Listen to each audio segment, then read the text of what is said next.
turn up elsewhere, and a line of showers perhaps stubbornly continuing across parts of the southwest by the afternoon. 18 to 20 Celsius for many, perhaps 24 Celsius towards the southeast corner where we get some sunshine. But actually it's towards the southeast where we could see some more prolonged rain turning up during the evening and the first part of the night. Otherwise, quite a few showers continuing, particularly western areas, and then increasingly those showers moving up through Wales into Northern Ireland, Northern England and Scotland. Away from the showers, some clear spells, temperatures dipping into the single figures, so a cool-ish start to the day on Thursday. But some sunshine around, particularly towards the south first thing, whilst cloud and rain moves up through Scotland, Northern Ireland and Northern England. And then once again showers break out fairly widely, a mixture of sunny spells and showers, those showers slow moving, possibility of hail and thunder in places, with the central and southern part of England most likely affected by those heaviest downpours. But where we get some sunshine, particularly towards the southeast, 22 Celsius, high teens elsewhere.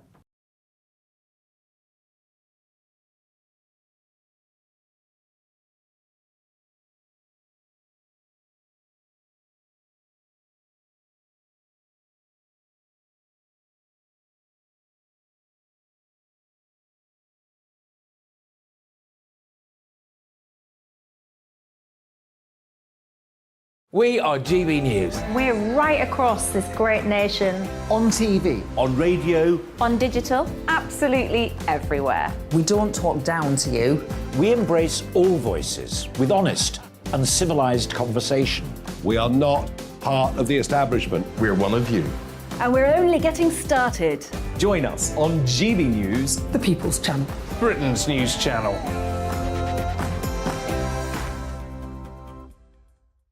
Hi there, it's Stephen and Anne. At breakfast from 6 a.m, you'll always be caught up with everything you need to know, the latest headlines, opinions and debates. We'll bring you the good news and the bad, but most of all, we're here for you. Remember, send in your views and let us know what you would like us to talk about. That's because we're your news channel. And every morning at 6 a.m, it's breakfast on GB News. My name's Tom Harwood and join me 9:30 a.m. every weekday for The Briefing, your one-stop shop for everything you need to know about what's going on in politics today. I wonder if this is a deal that might need to be like the biscuits in this factory, twice baked. Is there not an opportunity here to win out against the extremes? Tom Harwood, GB News. What are you going to do about it? Things should have been done differently, and they certainly are being done differently. Don't miss it. The Briefing with me, Tom Harwood, 9:30 Monday to Friday on GB News. Where would you like to go? Just take me to the studio, please, mate. You know where you're going. I've got a show to do. Friday Night Feast on GB News, 7 p.m. And it's like nothing you've ever seen before. We take a different angle on the week's biggest news stories. The viewers and listeners set me some absolutely mad challenges to do. We tried to rehome a rescue dog. And yes, there's some other wacky stuff in there as well. I feel like I could take on the world. Well, that's that. Friday Night Feast with me, Patrick Christie's, every Friday, 7 till 9 p.m. on GB News. Be there.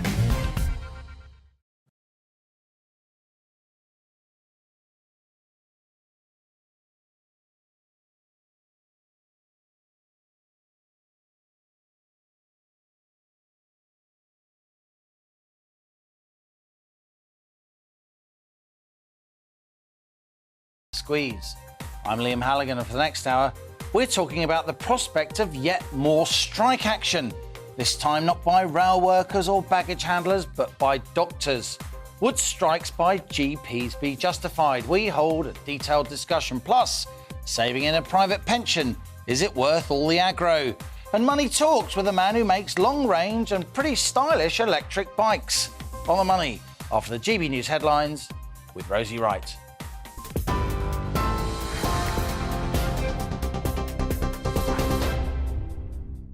Good afternoon, it's 1 o'clock. I'm Rosie Wright, keeping you up to date on GB News. The Prime Minister says the Russian president's hopes of a diminished NATO have been proved completely wrong by the prospect of Sweden and Finland joining the defence alliance. The two Nordic countries are on track to join after Turkey withdrew its objections. Well, meanwhile, the US has announced plans to boost its military presence across Europe in response to the changing threat. Boris Johnson, who's at the NATO summit in Madrid, is also expected to commit extra UK forces to the alliance. He says Mr. Putin is getting more NATO, not less. Vladimir Putin was hoping that he would be getting less NATO on his western front as a result of his unprovoked illegal invasion of Ukraine. He's been proved completely wrong. He's getting more NATO. This is a historic summit in many ways, but we've already got two new members coming in, Finland and Sweden. A huge step forward for our alliance. In the UK, the Labour leader, Sir Keir Starmer, says the government has been getting its defence policy wrong for years. The Tory government has been cutting defence for 10 years now. And despite what they said in 2019 at election time, they're planning to cut 10,000 more from our armed forces. Now, we, the Labour Party, have always put the defence of our nation first and called on them to halt that further cut. What I want to see now is a reboot in light of what's happened in the Ukraine. I want to see the government come forward with a review, and that has to include spending, because they've obviously got it wrong over a number of years now, and I think they're beginning to recognise that. At Prime Minister's questions, Deputy Labour leader Angela Rayner challenged the government for losing 2 by-elections in one day last week, as she and Dominic Raab deputised in the Commons. It's no wonder that the Prime Minister has fled the country and left the honourable member to carry the can.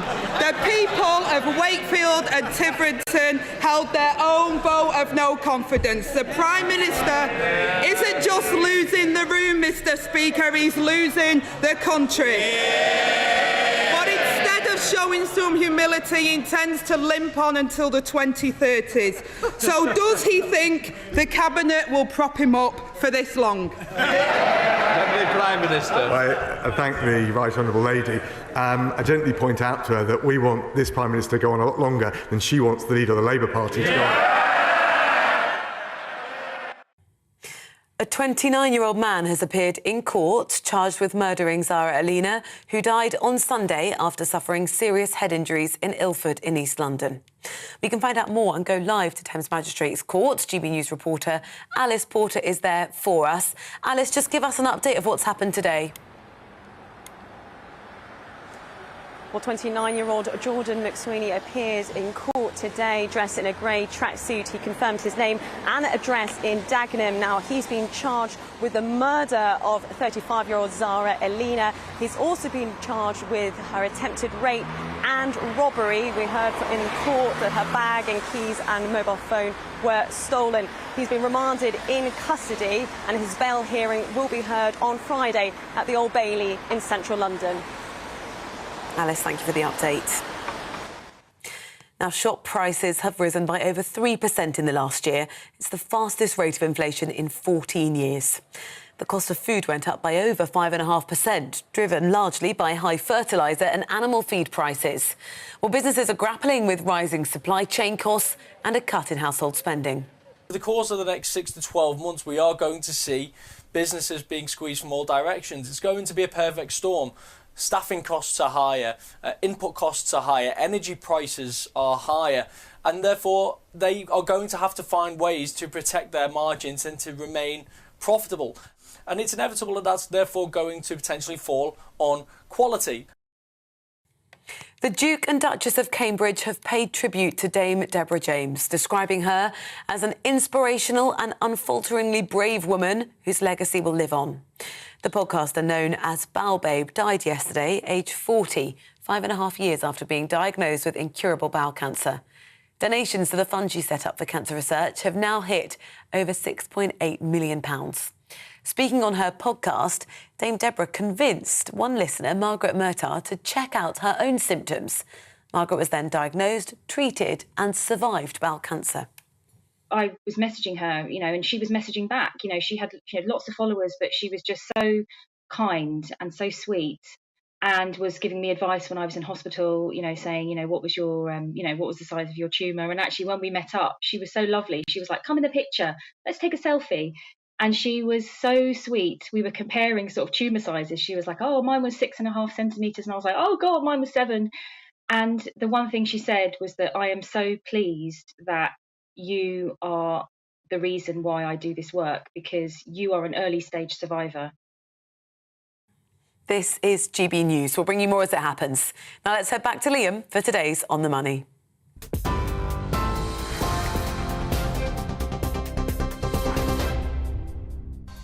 Coming up on the money today, doctors are demanding a pay rise of, wait for it, 30%. Meanwhile, some of us can't even get a face-to-face appointment. Would strike action by GPs be justified? That's a subject to get the heart racing, or not. We hold a detailed discussion. And renewed steel tariffs to protect steelmakers across the UK's Red Wall. Boris Johnson could soon be rolling out protectionist measures to gain votes across industrial Britain. Canny politics or tinny economics? We speak to a steel industry insider. Plus, each day on The Money features an in-depth Money Talks interview. Today we meet the co-founder and boss at long-range electric bike company Wow. From humble beginnings in a small Nottingham garage, Wow now operates across the UK, employing hundreds of people, having pedalled its way to the forefront of electric bike technology. That's later in the show. And as ever, I want your questions, opinions, ideas. What do you think of the issues raised in today's On the Money? 30% pay rise for GPs. What do you think? Email gbviews@gbnews.uk or tweet @gbnews. And don't forget to subscribe to our YouTube channel. I'll read out some of your messages later in the show, so stay with us, because this is GB News. I'm Liam Halligan, and you're on the money.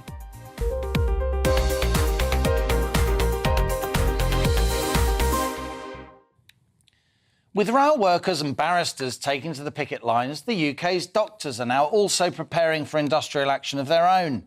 At the British Medical Association's annual conference this week, doctors claimed they've effectively lost millions of pounds over recent years due to below-inflation pay rises. And the BMA, the doctors' union, is now asking for a whopping 30% pay rise. The BMA also rejects a new NHS England directive that, by October, GP practices need to offer routine face-to-face appointments from 9 a.m. to 5 p.m. on Saturdays, as well as 9 a.m. to 8 p.m. on weekdays.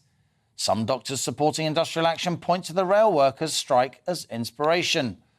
All around us, workers are coming together in trade unions and winning big, said Dr. Emma Runswick, proposing a motion to strike at yesterday's BMA conference. Last month, binmen in Manchester got 22%. Gatwick Airport workers won a 21% pay increase 2 weeks ago. And in March, cleaners and porters at Croydon Hospital won a 24% pay rise. Threatened strikes by doctors follow confirmation. Members of the Communication Workers Union at 114 large post offices will take industrial action on Monday, the 11th of July. It will be the third strike by post office workers this year, after union members rejected a pay offer worth 3% and a £500 lump sum.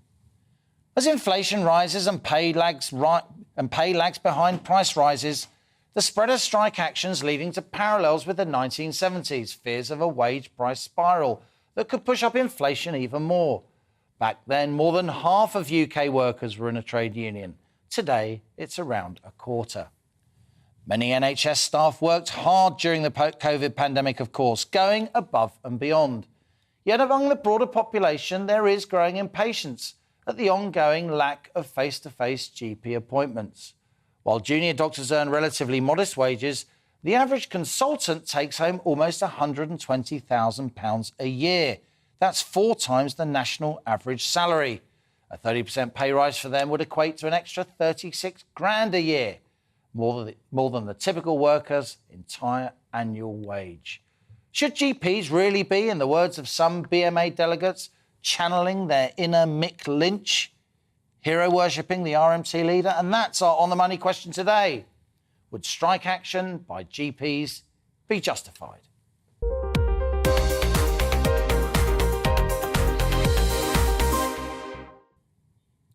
Grown-up discussions with people who really know their stuff. That's what we do on their money. On the money, I'm delighted to welcome Dr. Natalie Rout, an NHS GP. You're most welcome. Rebecca Butler, a former NHS nurse and barrister, joins us down the line, as does Tony Wilson, returning to the show. He's director at the Institute for Employment Studies. Tony, you're most welcome. And Justin Urquhart-Stewart, if we must, he is a friend of the show, co-founder of the Regionally Consultancy. Natalie, let's start with you first. I laid out the argument in my introduction. Of course, lots of us clap for the NHS. Lots of us love the NHS and what it does. You're a GP, but many of us, we still can't get face-to-face appointments. The number of face-to-face appointments is about 61% of consultations. It was over 80% before the pandemic. Why do you deserve a 30% pay rise? First of all, thank you for having me on the show. Pleasure. I think we need to make it a little bit more simple. We are not asking for a pay rise. Junior doctors are essentially asking for pay restoration. We're asking for our wages to reflect what we have essentially lost in real terms over the last 14 years. Since 2008, we've taken up to a 30% pay cut in real terms. All we're asking is for our wages to be fair, for them to reflect inflation, and for our value as doctors to be, recognised, which we don't seem to get from the government. Now, I'm a statistician. I could quibble with that because that 30% behind inflation pay calculation, I looked closely at it, that's using the retail price index rate of inflation, which the government doesn't recognise as an official statistic. We tend to focus on the consumer price index, which is much less. So the pay restoration, if it's justified, would be actually much less than 30%. But, times are hard. Lots of people aren't getting pay rises at all. There is impatience. There is anger at the kind of madness of phoning up your GP at 8 o'clock and waiting an hour on the phone and then being told you're rude by the receptionist because you're a bit put out because you've had to wait an hour. Really? A 30% pay rise? It's not a good look. Firstly, I hear the frustration. We are equally frustrated as doctors that we're not able to provide the patient care that is clearly in demand at the moment. I don't deny that there are a shortage of appointments, but that's just because we have a reduced workforce, we have doctors leaving, we have doctors retiring early, 35% increase in pension applications through NHS pensions this spring. 35%. And we're not training enough doctors, are we? We're not. All those great A-level kids who want to become doctors and they've got perfect grades, they still can't get into medical school. Exactly. And as much as we don't like talking about money, pay is a reflection... Oh, we do on this show. But pay is a reflection of how you are valued by your employer. And if you are undervalued year after year after year by the government, then this doesn't just affect doctors, it affects our patients and it affects our National Health Service. So this isn't just about doctors getting more money. This is about patients being able to receive the care that they deserve because we're not driving out our doctors. We're not, letting them go to Australia, New Zealand because things are better over there. They're more valued over there. So really, it's not just about pay. It's about improving our workforce, recruitment and retainment of our staff. Let's turn to Rebecca Butler, a former NHS nurse and barrister. Rebecca, you heard Natalie there. She's a committed GP. She works hard. She clearly feels very strongly about this. It's about pay restoration, not a pay rise. What do you think? Well, junior doctors had 11%, so that was an inflation-busting pay rise 2 to 3 years ago. And some of your viewers will remember the spat with Jeremy Hunt over that.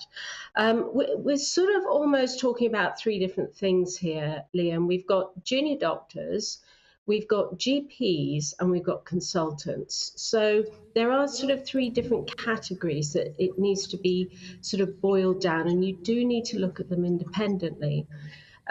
So just leave junior doctors aside for the minute. If you look at GPs, go back to 2004, and New Labour gave GPs a 60% pay increase.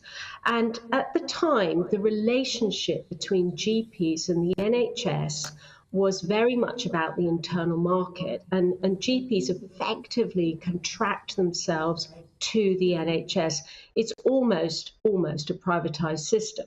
And GPs at the time were told that for a 6% reduction in their new pay, which was about £100,000 a year for a partner, for a 6% reduction, so £6,000 would be the punishment to stop out of hours and doing their own weekend surgeries. So what did all the GPs do? Because they've been given 60% increase, they said, you know what, we're going to drop the out of hours stuff. We're not going to do the out of hours, we're not going to do the Saturday morning. And so the consequence of that, every time GPs let the NHS down, The consequence of that is increased waiting lists in accident and emergency. And that's happening right now. Patients are frustrated, they're scared, they can't get a GP, so they are going into A&E. And the NHS has always been required to pick up the slack from GPs. So that is one issue.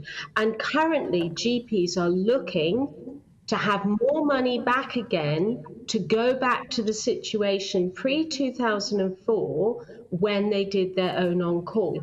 And by the way, the consequence of not doing their own on-call and their own weekends was that we had a mass inflation in locum services, and locum agencies were walking away with £2,000, £3,000, £4,000 per shift per doctor just to cover GP surgeries. Rebecca Butler, hold that thought one moment, Rebecca. I am going to bring you in after the break, but I do just want to go to Tony Wilson, and we will carry on this discussion after the break. We want to tap into your, obviously, knowledge as an NHS nurse, your experience of pay negotiations as a barrister and so on. But, Tony, I've asked you onto this discussion, not because you're in particular a health specialist, though, of course, you do have knowledge. You're a labour market specialist, you're an employment specialist, and I wanted to get your sense of putting this potential industrial action by doctors following industrial action just mooted by post office workers, obviously rail workers, barristers, teachers are making noises. I wanted you to put that in historic context. There's a lot of talk about a winter of discontent, a summer of discontent. There's a lot of talk about the 1970s. How would you characterise the current increasing trend of industrial action, Tony Wilson, in a historic context? Well, thanks for having me on, Liam. I think we're going to see a level of industrial action that we've not seen in decades, possibly a level we've not seen since the 1970s. But there are also important points of difference.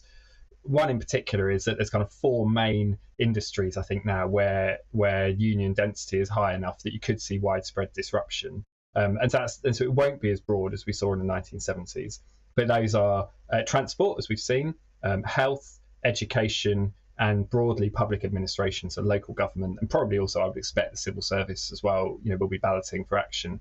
But I'm also not sure that we'll see strike action across all those four industries. I think we will see, as we actually saw in the RMT dispute as well, we'll see some operators, for example, some workforces taking action short of a strike. Works to rule, overtime bans and so on. And I think that could be very disruptive, but it may not lead to the complete shutdown that I think we're fearing we may see in some industries.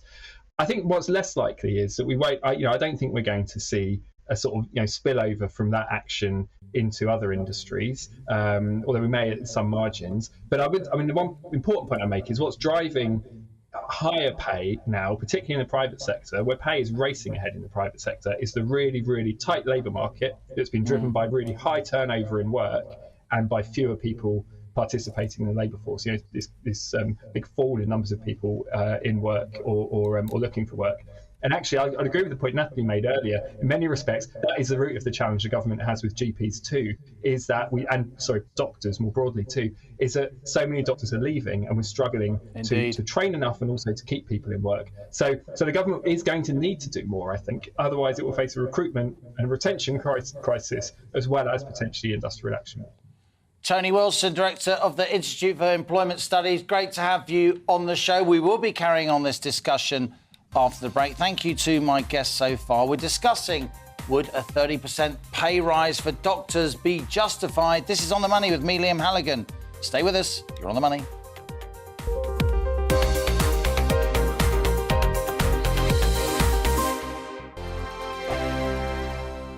We are GB News. We're right across this great nation. On TV. On radio. On digital. Absolutely everywhere. We don't talk down to you. We embrace all voices with honest and civilised conversation. We are not part of the establishment. We're one of you. And we're only getting started. Join us on GB News, the People's Channel, Britain's news channel.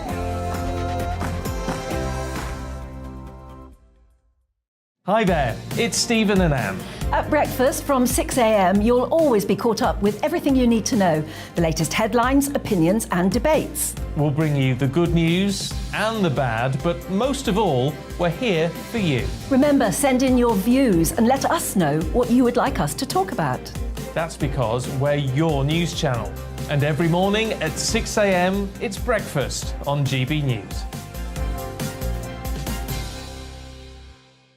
My name's Tom Harwood and join me 9:30 a.m. every weekday for The Briefing, your one-stop shop for everything you need to know about what's going on in politics today. I wonder if this is a deal that might need to be like the biscuits in this factory, twice baked. Is there not an opportunity here to win out against the extremes? Tom Harwood, GB News. What are you going to do about it? Things should have been done differently, and they certainly are being done differently. Don't miss it. The Briefing with me, Tom Harwood, 9:30 Monday to Friday on GB News. Where would you like to go? Just take me to the studio, please, mate. You know where you're going. I've got a show to do. Friday Night Feast on GB News, 7 p.m. And it's like nothing you've ever seen before. We take a different angle on the week's biggest news stories. The viewers and listeners set me some absolutely mad challenges to do. We tried to rehome a rescue dog. And yes, there's some other wacky stuff in there as well. I feel like I could take on the world. Well, that's that. Friday Night Feast with me, Patrick Christie's, every Friday, 7 till 9 p.m. on GB News. Be there.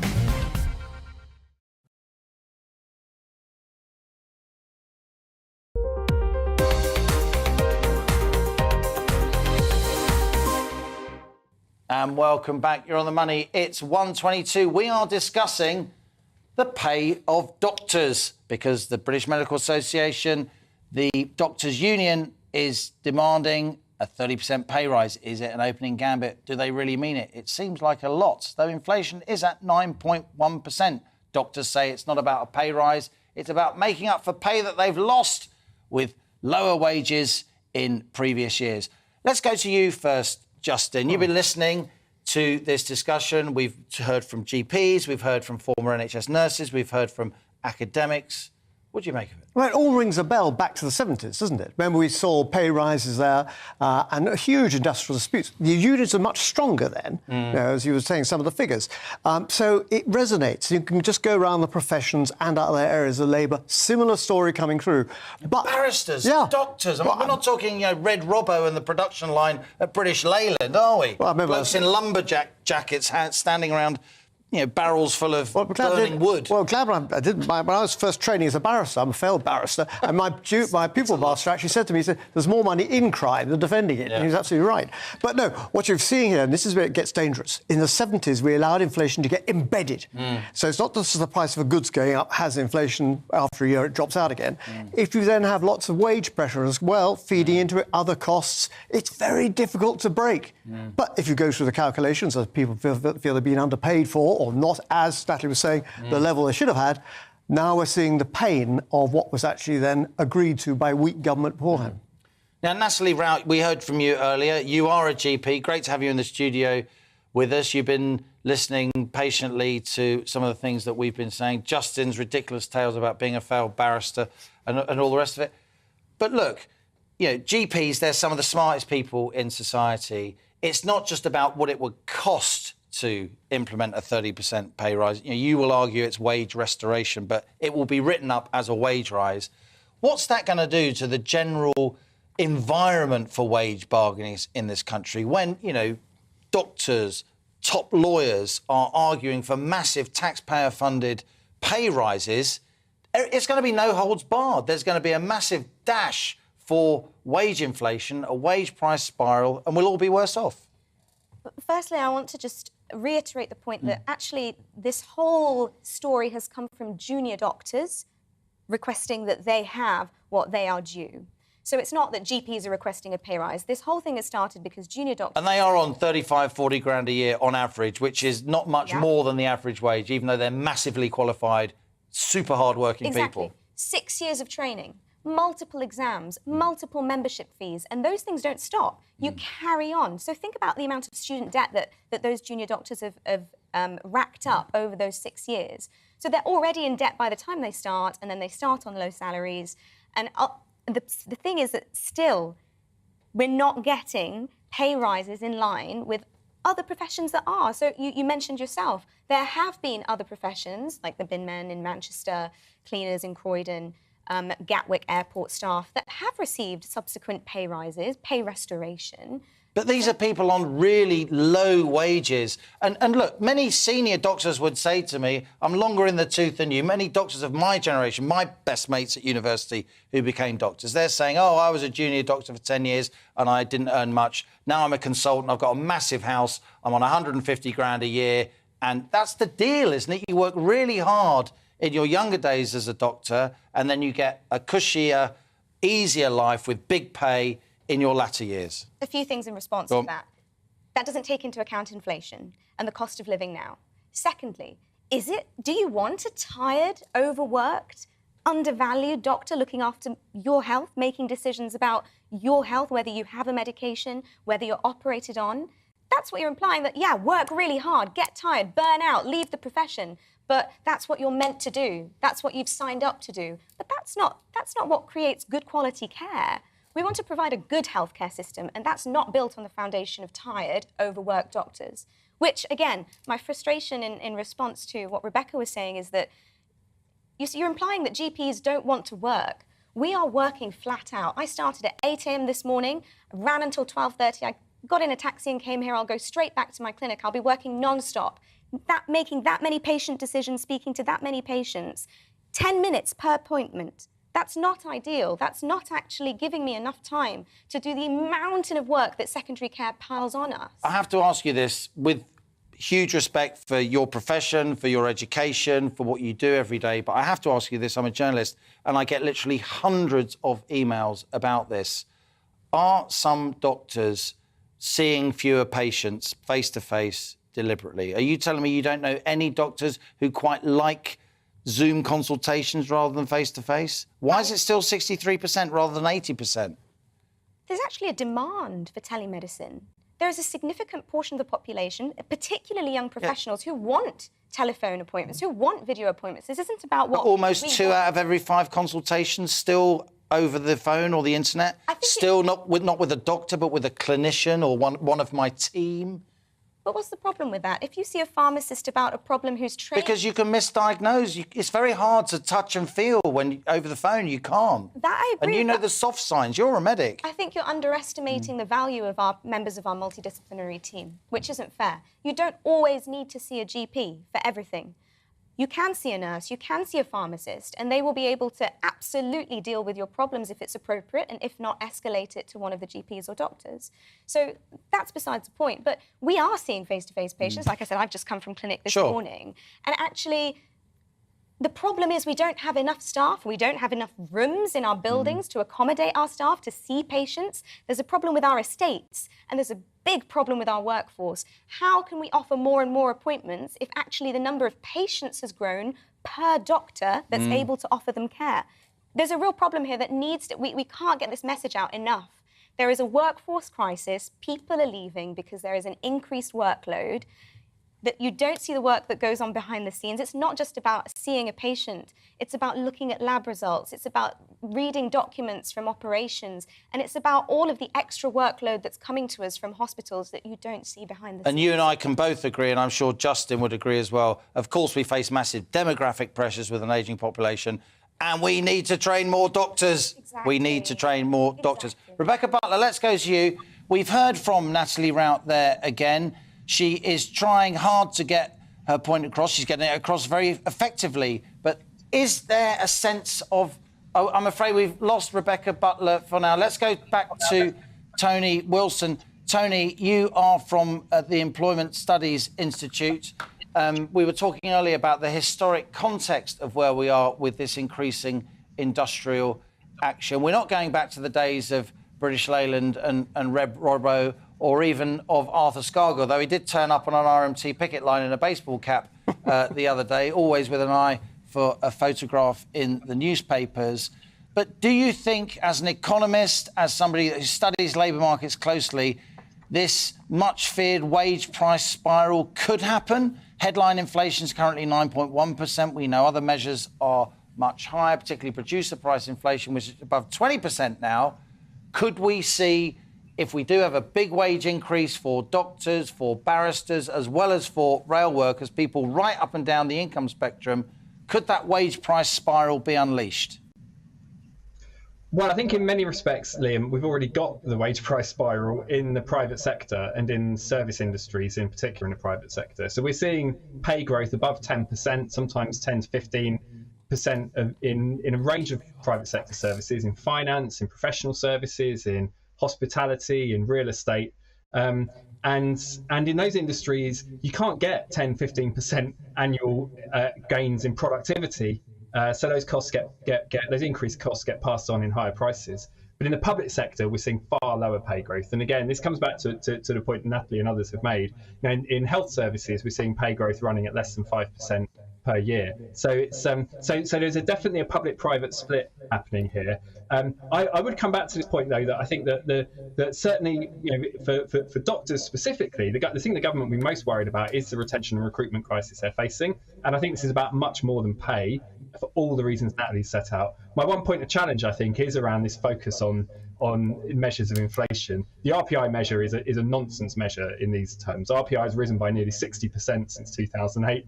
CPIH, Consumer Price Index, is a far better measure. It's the only really measure of actual inflation, and that's risen by something more like 40% since then. And I do worry that this dispute might just get reduced to an argument about pay and numbers. And I think that could actually be to the detriment of these more important points about how we can make work better, make it more secure, more flexible, shorter hours, more rewarding, give people more control over how they work, and increase resourcing generally.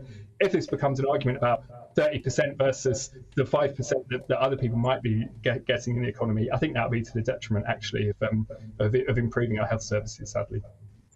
Rebecca Butler, we lost you there momentarily. Thanks for coming back to us. You are a former NHS nurse. You are now a barrister. We heard earlier from Natalie Rout, an NHS GP. What's your response to her? She says this 30% pay restoration claim is fair. She says that GPs do a great job. This money is deserved. And the process we have at the moment of junior doctors working all hours and then getting more pay later in their career is wrong.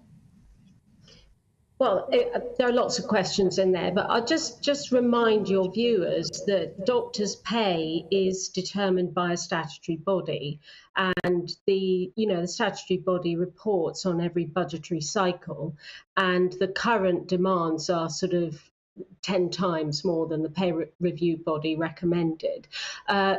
NHS junior doctors had an 11% pay increase only 2 years ago.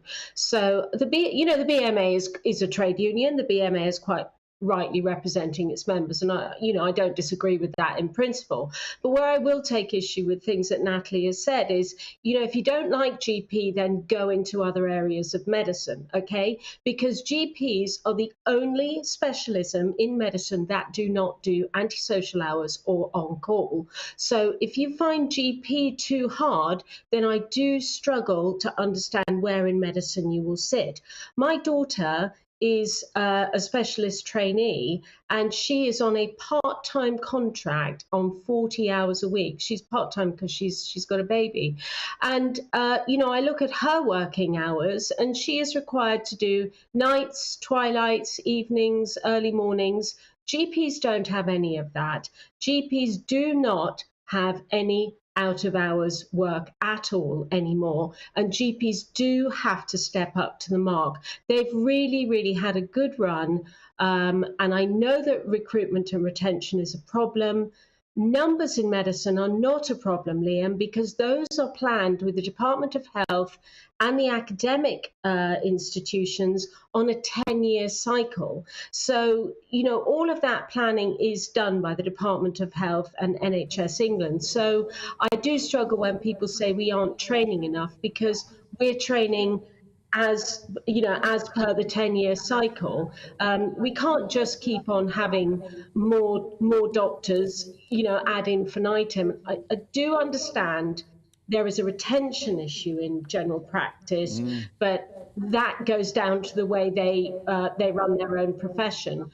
Rebecca, we're going to have to leave it there, I'm afraid. We're way over the half hour. That's because it's been a really good discussion, and you've been an important part of that. Rebecca Butler, former NHS nurse and a barrister. Tony Wilson, too, Director of the Institute for Employment Studies. And in the studio, of course, we heard from Natalie Rout, an NHS GP. Please come back. Please talk to us more. This will be an ongoing discussion. And Justin Urquhart-Stewart, I guess he's staying with us for a bit longer. A wonderful, important discussion about an important issue. But what do you think of this discussion? Should GPs get a 30% pay rise? Sorry, a 30% pay restoration deal. This is On the Money with me, Liam Halligan. After the break, we'll be hearing from Scottish widows on why people have stopped saving for their private pensions amidst cost of living concerns. That's after the GB News headlines with Rosie Wright.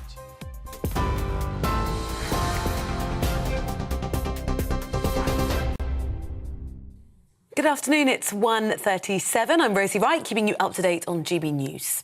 NATO leaders meeting in Madrid have decided to officially invite Finland and Sweden to become members.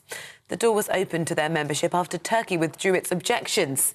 Meanwhile, the US has announced plans to boost its military presence across Europe in response to the changing threat. The Labour leader, Sir Keir Starmer, says the government has been getting its defence policy wrong for years. The Tory government has been cutting defence for 10 years now. And despite what they said in 2019 at election time, they're planning to cut 10,000 more from our armed forces. Now, we, the Labour Party, have always put the defence of our nation first and called on them to halt that further cut.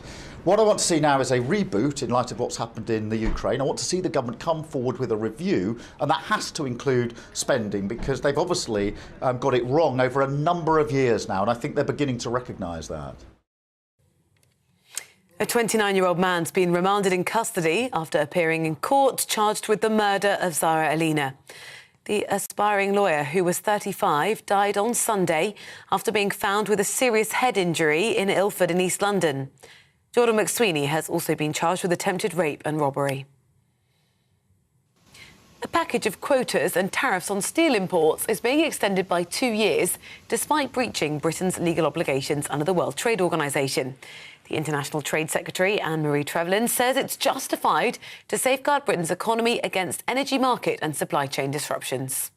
We obviously stand ready to take up any concerns that WTO members may have on our decision, but I am absolutely certain that it is the right decision in order to ensure that we avoid as much harm or risk of injury to our steel producers as we can.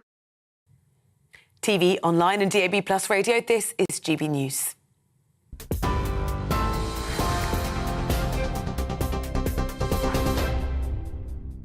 Direct Bullion sponsors the Finance Report on GB News for gold and silver investment.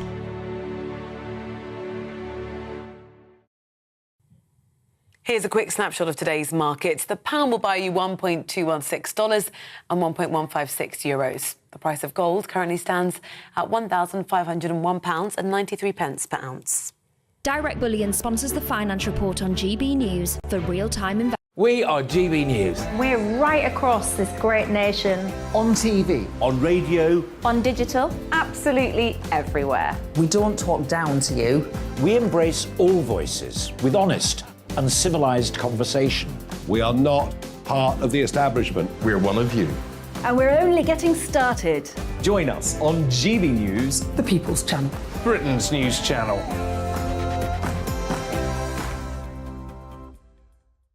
Hi there, it's Stephen and Anne. At breakfast from 6 a.m, you'll always be caught up with everything you need to know, the latest headlines, opinions and debates. We'll bring you the good news and the bad, but most of all, we're here for you. Remember, send in your views and let us know what you would like us to talk about. That's because we're your news channel. And every morning at 6 a.m, it's breakfast on GB News. My name's Tom Harwood, and join me 9:30 a.m. every weekday for The Briefing, your one-stop shop for everything you need to know about what's going on in politics today. I wonder if this is a deal that might need to be like the biscuits in this factory, twice baked. Is there not an opportunity here to win out against the extremes? Tom Harwood, GB News. What are you going to do about it?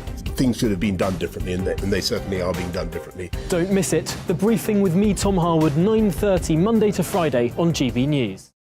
Where would you like to go? Just take me to the studio, please, mate. You know where you're going. I've got a show to do. Friday Night Feast on GB News, 7 p.m. And it's like nothing you've ever seen before. We take a different angle on the week's biggest news stories. The viewers and listeners set me some absolutely mad challenges to do. We tried to rehome a rescue dog. And yes, there's some other wacky stuff in there as well. I feel like I could take on the world.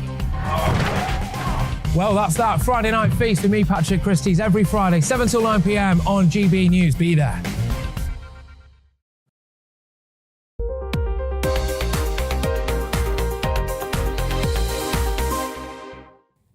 And welcome back. You're on the money. Now, the cost of living crisis is forcing cash-strapped families to make tough choices. 10% of those saving for a private pension have had to reduce or stop such contributions altogether, with a quarter of being forced to spend rather than add to their pensions. That's according to the pensions company Scottish Widows.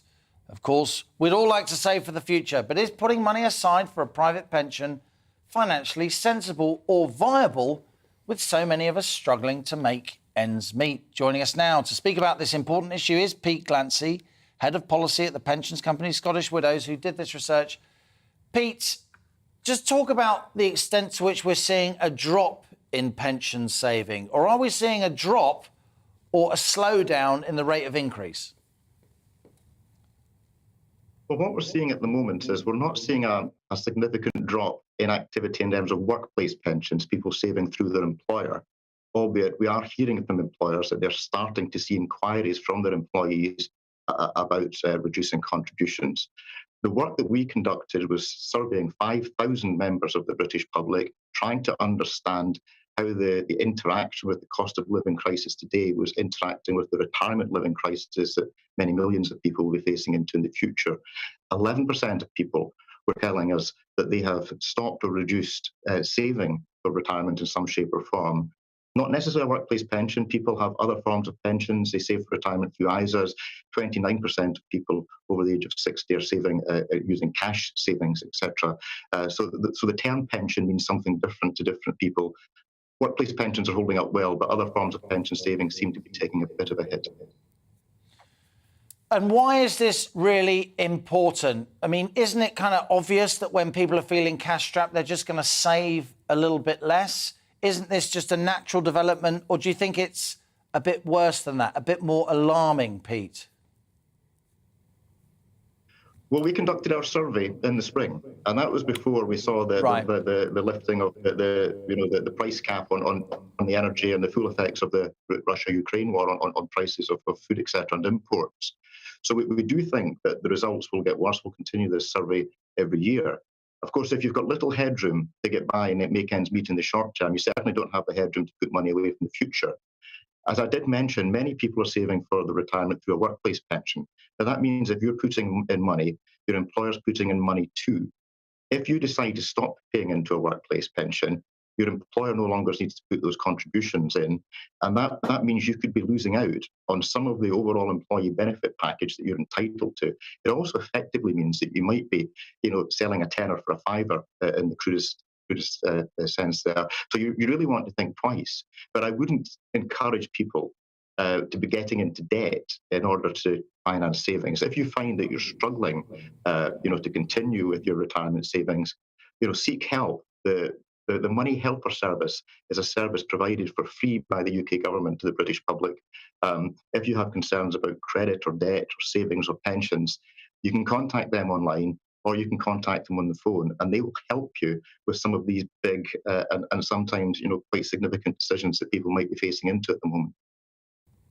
And Pete, we know that a lot of our viewers and listeners here on GB News are self-employed people. They work or run small and medium-sized enterprises. What would you say to people in their 20s, 30s and 40s who aren't saving for a pension, who may be, working hard to make ends meet? Margins are being squeezed, the cost of materials are going up.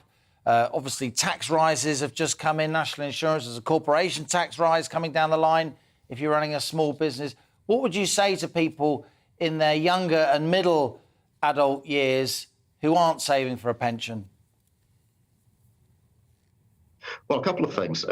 Pension contributions are a bit like snowballs. The longer that they roll forward, the larger they become. So a pound that you save for retirement in your 20s will buy you 4 times as much income when you come to retire than £1 that you put away when you're in your 50s. So it is important, those early years of saving.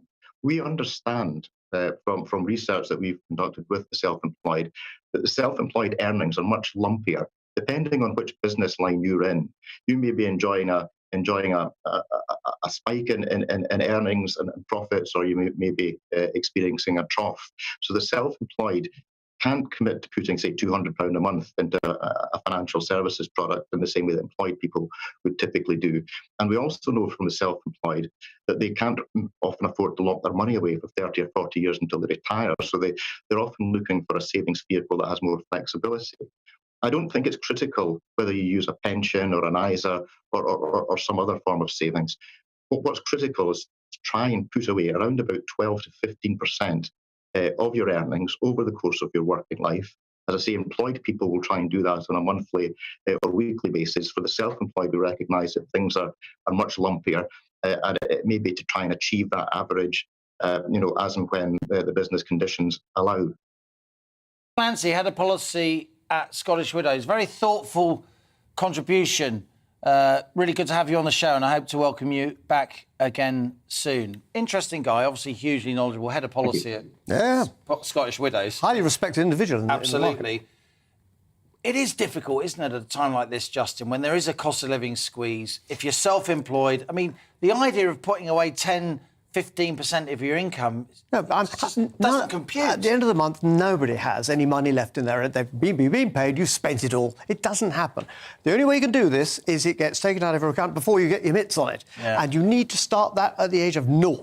And to my view, you should almost make this compulsory. Everybody gets the family to join in too, maybe give them a tax break to save up as much as they can, and give it 10, 20, 30, 40, 50. That's how you make real returns, not necessarily just investing in the stock market, but compounding over time. So it's educating people as to why they must have a pension. It's really tax efficient to do so, and taking short-term decisions to actually opt out of it can be really dangerous. Wise words as ever from Justin Urquhart-Stewart there. And we move on. Now, last week, the Conservatives suffered 2 heavy by-election defeats, but Boris Johnson claimed he plans to stay in office until 2030. The setbacks might influence his decision on whether to extend tariff on steel imports in order to protect British jobs. These safeguard measures were first introduced by the EU and the UK together in 2019 to protect producers from cheap international steel, limiting how much countries can export to Britain before being hit with a 25% tariff. A handful of tariffs are due to expire tomorrow, but Boris Johnson says he wants to extend them for another 2 years. It's a risky move which some say could break international law, putting the Prime Minister on course for another major row with the EU. Here to speak about this is Stephen Morley. He's president of the Confederation of British Metal Forming. Great to have you with us. And Justin Urquhart-Stewart is also with us. Stephen, we've talked a lot on the show. You're extremely knowledgeable, obviously, about the steel industry.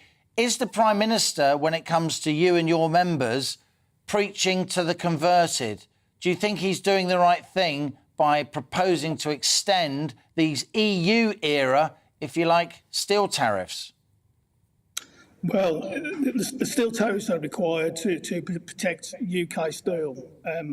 But our argument is that they affect downstream users as well.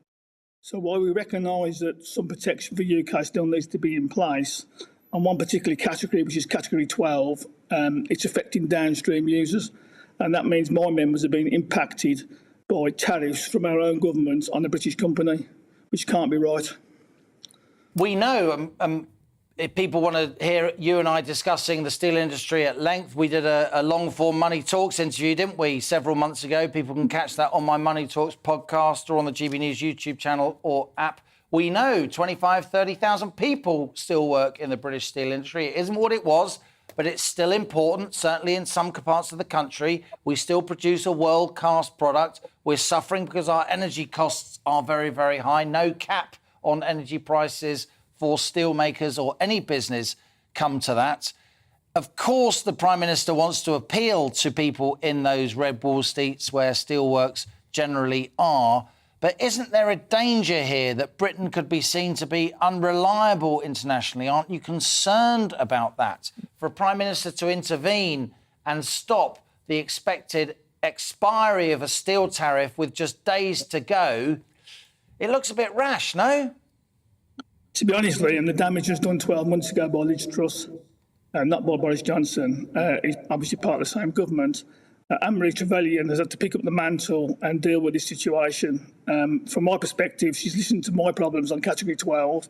She has doubled the quota, but it's not enough. We need our members not to be paying tariffs at all. UK Steel, through the other 17 categories, get their protection. We must protect members, downstream users.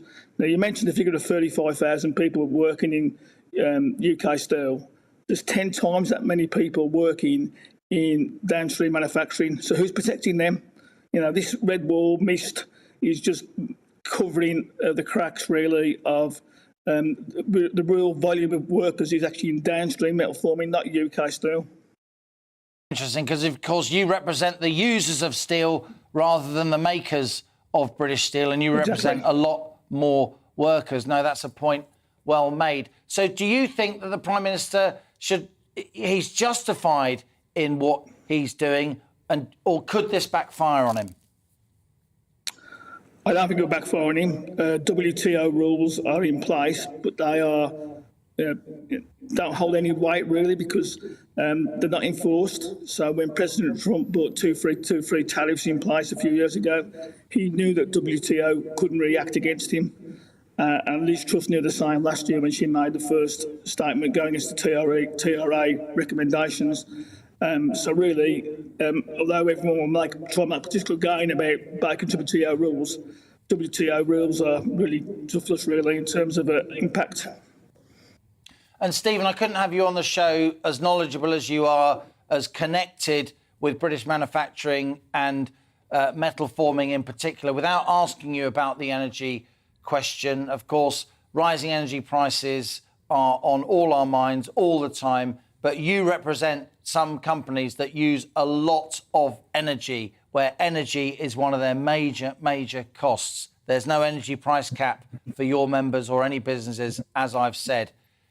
Tell us the reality on the front line as you see it of these spiralling energy costs, potentially with more to come this autumn. Frightening is the word I'd use, actually. After what we've been through with Brexit and COVID, the last thing we need was these energy costs come into place. We see the UK Steel for the high-intensity users programme get some support, but the downstream users who even do use high-intensity energy are not getting any support whatsoever.